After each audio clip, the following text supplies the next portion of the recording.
What's going on, family? Your welding coach Black Phoenix checking in, and today I wanted to talk to you about types of welds. Everyone already knows about what welding positions there are: vertical, overhead, horizontal, and flat. But what about what types of welds? I seen this poster by Hobart, and I wanted to share some of this information with you. I think the more you learn on welding, the better welder you can be. When I was in prison, my mom sent me some information, and it just had a few pages, about 5 to 8 pages front and back, on what kind of welding procedures, what they do, how much they make, things like that. And that information, if you ask me, from that day forward, family, I was a welder. So the more information you get, I believe it'll help you with your confidence, and it'll help you with your ability to learn more on it and really have a passion about what you're diving into. So I wanted to talk to you about types of welds today, and I'm gonna keep this brief.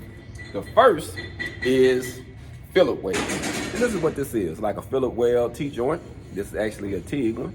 You got the fillet welds, and then you have groove welds, which what they test on, from 3/8 plate to a 1/2 inch plate to 1 inch unlimited coupons, depends on what you're testing for.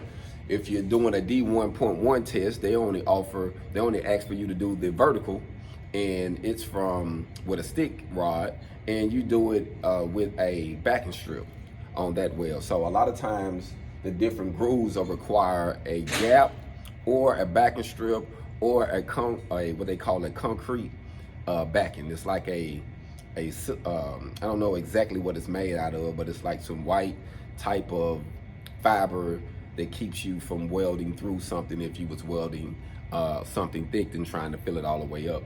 So a lot of times they'll have that cement strip on the back of it, so to speak. And then you have plug and slot welds. You got a plug weld, slot weld. And a lot of times when you got a slot weld, it might have an opening, and they want you to fill that all the way up to its flush and then keep going. And that helps the two pieces of metal join together. And then you have arc seams and spot welding. So it's like if you were doing roofing, and you have some metal roofing you can do, especially when you're doing construction. A lot of times we'll go in with the 7018 and we'll weld the roof plates down to the girders or down to the rafters. And then you have surface welding, which is just welding across the existing metal. So I wanted to talk to you just briefly about these, because each one of these require you to do something different. It requires the amperage to change. It requires the procedure you're using. If you're using stick welding or MIG welding or flux core welding, all of that varies, depends on what you are doing. But you can weld in all 4 processes in all of these different types of welds, because they do have them where you got to do it in a TIG, you got to do it in MIG. Now MIG will be more economical if you're using MIG/flux core. Then you're using a stick or you're using TIG, because it just takes a little longer.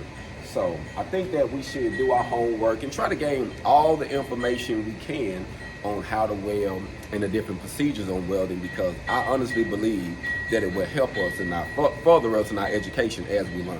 So just wanted to share that briefly with you and just say, keep getting your hog on, and I'm gonna keep giving you some of that good information. Y'all be blessed.